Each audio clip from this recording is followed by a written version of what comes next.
These are 6 documented incidents where United States military personnel committed war crimes against civilians, and in almost every case, the perpetrators faced little to no meaningful punishment. We're going to walk through each of these incidents chronologically, from the Korean War to the war in Afghanistan. People of Afghanistan, they know they don't want king, As you heard in news, it's always, a conflict between the Mujahideen. Because understanding what happened and what didn't happen afterward matters. Let's start in 1950. During the opening weeks of the Korean War, thousands of South Korean refugees were fleeing south, trying to escape the advancing North Korean forces. Between July 26th and 29th, near the village of Nogunri, soldiers from the U.S. 7th Cavalry Regiment opened fire on a large group of these refugees, mostly women and children, who had gathered beneath a railroad bridge.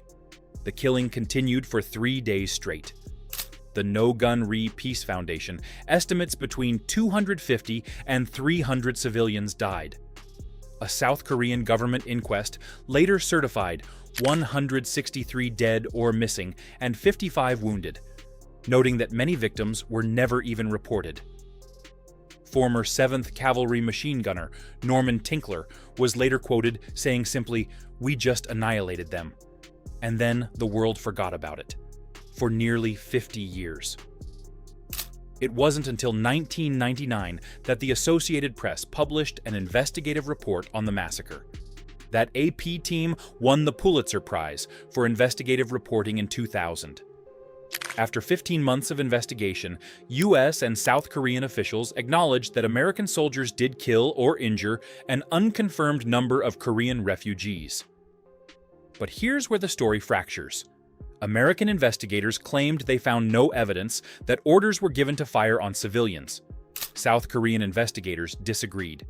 Their report noted that 17 veterans of the 7th Cavalry testified they believed such orders existed. 2 of those veterans were battalion communications specialists, people who would have been in the best position to know exactly which orders were relayed. No one was ever charged.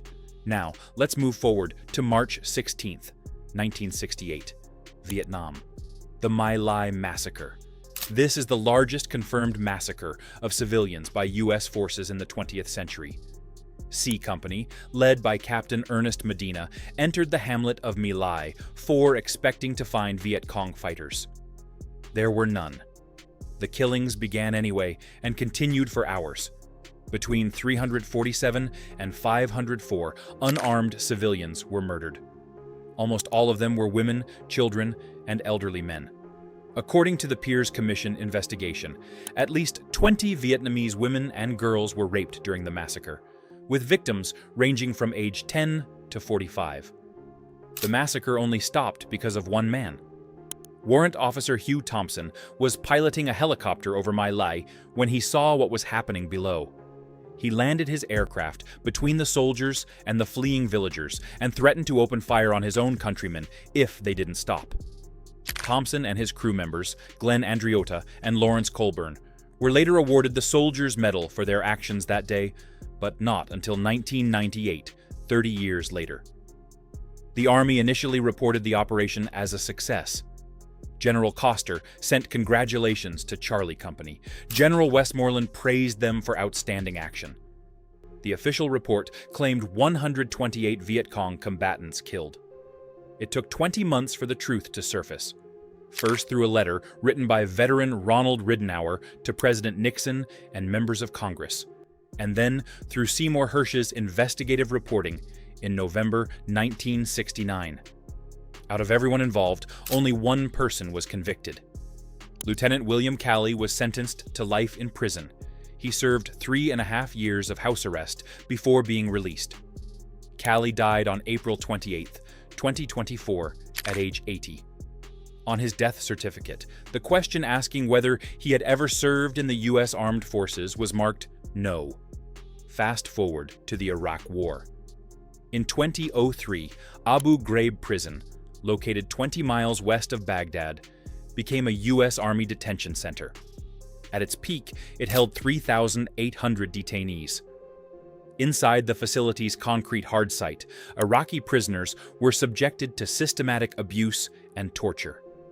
In January 2004, specialist Joseph Darby discovered photographs on a CD-ROM showing prisoners being humiliated, stacked in naked human pyramids, placed on leashes, and sexually assaulted.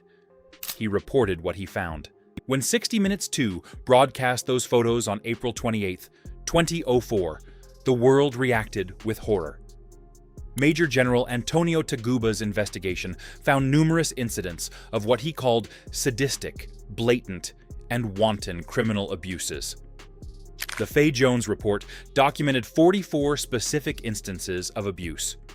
President Bush called it the work of a few bad apples.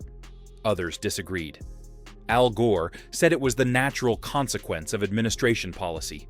Evidence later showed Vice President Cheney's office had played a central role in eliminating limits on coercion in U.S. custody. 11 soldiers were convicted. The harshest sentence went to Specialist Charles Grainer, who received 10 years. Private Lindy England got 3, but the legal story didn't end there.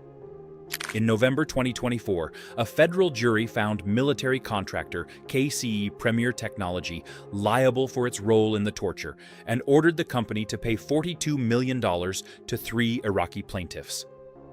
In March 2026, the Fourth Circuit Court of Appeals upheld that verdict. On November 19, 2005, in Haditha, Iraq, a roadside bomb killed 20-year-old Lance Corporal Miguel Terrazas. What followed was the killing of 24 unarmed Iraqi civilians by his fellow Marines, including 11 women and children, 5 people in a taxicab, and 19 others in their homes. This triggered the longest war crimes investigation of the Iraq War. 8 Marines were charged. 7 had their charges dropped or dismissed. The sole remaining defendant, Sergeant Frank Wuterich, pleaded guilty to negligent dereliction of duty.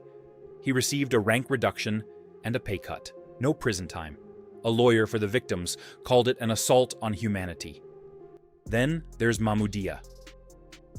On March 12, 2006, 4 U.S. Army soldiers took advantage of and murdered a 14-year-old Iraqi girl named Abir Qasim Hamza al-Janabi and killed her family. The crime came to light 3 months later when Private Justin Watt revealed what happened during a counseling session. At trial, Specialist James Barker told the judge, "I hated Iraqis, Your Honor. They can smile at you, then shoot you in your face without even thinking about it." The prosecutor responded by pointing to the evidence and saying, "This burned-out corpse that used to be a 14-year-old girl never fired bullets or lobbed mortars." The ringleader, Stephen Green, had been honorably discharged before the crime was even discovered, after being diagnosed with antisocial personality disorder. The crime had consequences beyond the courtroom.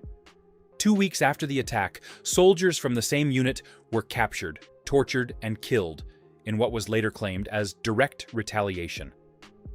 Finally, Afghanistan. Between January and May of 2010, a group of soldiers from the 2nd Infantry Division, stationed at Forward Operating Base Ramrod in Kandahar Province, murdered at least 3 Afghan civilians for sport. They called themselves the Kill Team. Their ringleader, Staff Sergeant Calvin Gibbs, collected body parts as trophies, including amputating and keeping a victim's finger. The case only came to light because Private First Class Justin Stoner reported the murders to his superiors. Specialist Jeremy Morlock pleaded guilty to 3 counts of premeditated murder, 6 incidents spanning 60 years and 3 different wars, hundreds of confirmed civilian deaths, and a pattern that repeats itself each time. The crime happens. It gets covered up or ignored. Someone brave enough blows the whistle. An investigation follows. And then accountability, if it comes at all, falls on a handful of low-ranking individuals, while the systems that enabled the violence remain largely untouched. These are documented facts of American military history. They deserve to be known, studied, and remembered, not because they define every service member, but because ignoring them guarantees they'll happen again.